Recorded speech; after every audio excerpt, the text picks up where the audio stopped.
আসসালামু আলাইকুম, welcome back to my channel রান্নার সন্ধানে। আজ আমি আপনাদের সঙ্গে শেয়ার করব ফুলকপির পাকোড়া। চলুন দেখে নেওয়া যাক। ফুলকপির পাকোড়া বানানোর জন্য প্রথমে আমি ফুলকপিটা এরকম ছোট ছোট করে কেটে নিয়েছি। ফুলকপির মধ্যে অনেক সময় পোকা দেখা যায়, তাই এখানে আমি কিছুটা পানি নিয়ে নিয়েছি।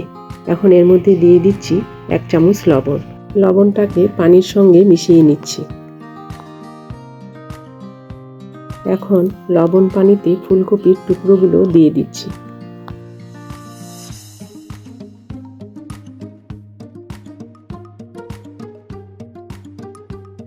এখন ফুলকপিগুলো একটু নেড়ে দিচ্ছি। আমি এখানে আরেকটু পানি দিয়ে দিচ্ছি।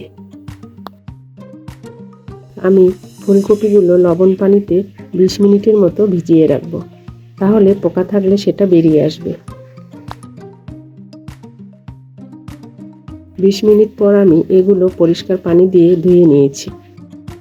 এখন এর মধ্যে দিয়ে দিব 1 চা চামচ রসুন বাটা, আদা বাটা দিয়ে দিচ্ছি 1 চা চামচ,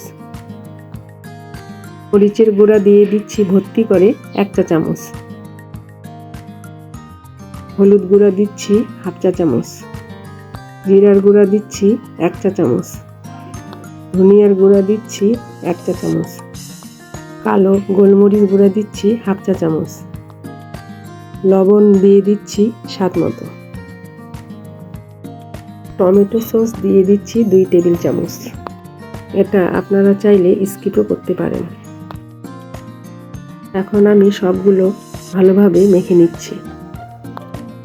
ভালোভাবে মেখে নেওয়া হয়ে গেল।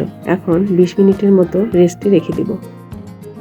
দিয়ে দিচ্ছি 1/2 কাপ ময়দা, আপনারা চাইলে এখানে বেসনও দিতে পারেন।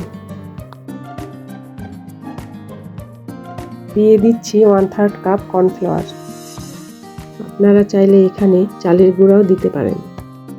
এবার শুকনো উপকরণগুলো ভালোভাবে মেখে নিচ্ছি।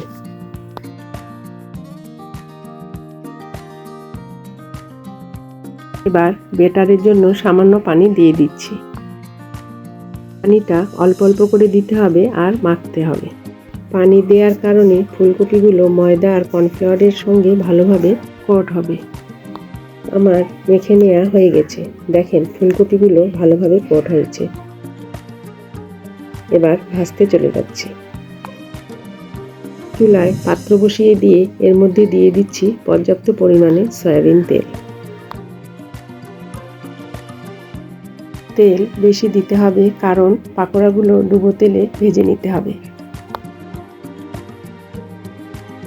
তেল গরম হলে এর মধ্যে ফুলকপির টুকরোগুলো একে একে ছেড়ে দিচ্ছি।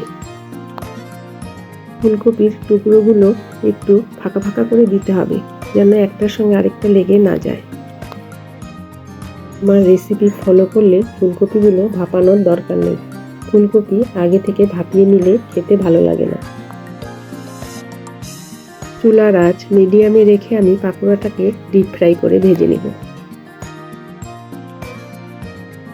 এইভাবে উল্টিয়ে পাল্টিয়ে ভেজে নিতে হবে।